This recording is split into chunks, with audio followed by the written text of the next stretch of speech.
glued down, listening to the conversation all around me. Everyone was talking about college life, sports, parties, class schedules, instructors. Relief washed through me. Maybe having no past wouldn't be such a big deal.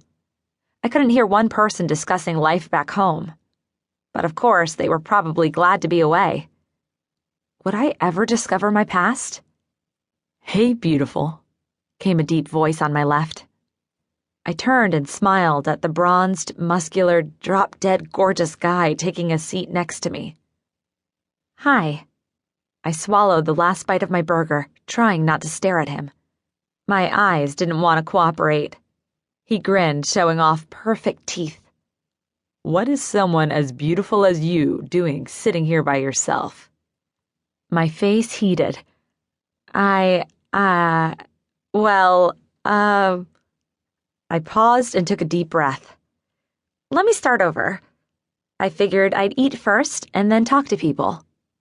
He balanced his plate on his knees and held out his hand, acting as if I hadn't just made a complete fool of myself.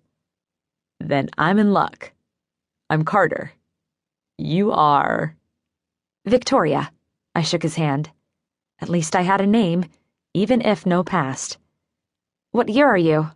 "Just a lowly sophomore," he said with a hint of teasing in his voice. "You were here last year?" I asked. He nodded and bit into his hot dog. "You knew?" "Yeah, a super lowly freshman." Carter laughed. "You'll love it. I was kind of worried about the location, small town and all that, but it's cool. Lots of parties. Seattle's not that far, but I think I only went there twice all last year." He stuffed the rest of the frank in his mouth. "What are you studying?" I asked. Why couldn't I think of anything more interesting to talk about? I'd send him running before long. He groaned and wiped his mouth with a napkin. "I have to declare soon. My dad's all over me about that. I have no idea what I want to do, What classes did you like last year? Maybe you could go in one of those directions." "That's easy. Art history." I sense a but. "That's not going to go over with my dad." His body tensed. "So, do what you want. It's your life." Carter laughed bitterly. "If I major in art, they'll cut me off financially. Probably even take away my car." "Oh. Do you know what you're going to study?" He twisted the cap off a beer and held it toward me. I shook my head. "No thanks." "Don't like beer?" My mouth dropped. "Oh, I get it.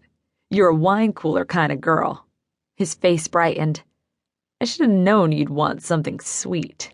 He winked. Before I could reply, Carter jumped up and dug into a cooler. He pulled out something pink and tossed the lid into the garbage and handed it to me. "Thanks." I sipped it. It tasted like strawberries. Carter grinned. "See? Too classy for a regular beer." How sad was it that a complete stranger knew what I liked better than I did? "Of course, someone as sweet as you would prefer those. You up for a dance tonight?" "Which one is that?"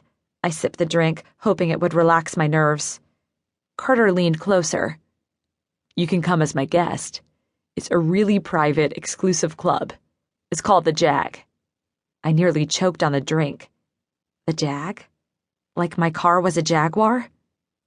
"Are you okay?" Carter's eyes widened.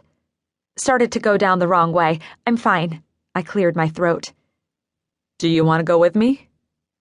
The club's name might have been a coincidence, but I had to find out.